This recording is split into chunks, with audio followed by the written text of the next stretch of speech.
මට අද පොඩි නිවාඩුවක් ගන්න හිතුණා.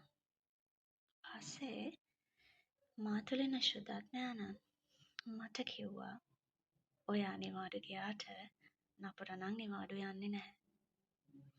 ඒ නිසා ඔයා හැමදාම දේව වචනයක් කියන්නම ඕනේ මගේ ජනතාව වෙනුවෙන් කියලා.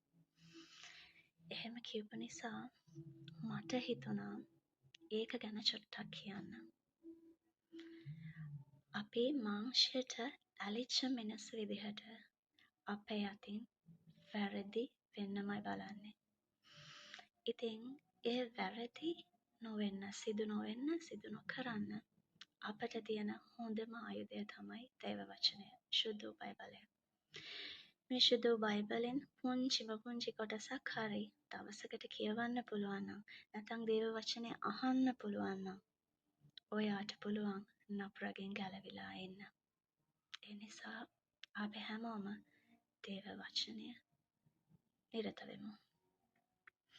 ඔයගලන් හැමෝටම ජේසු පිහිටයි.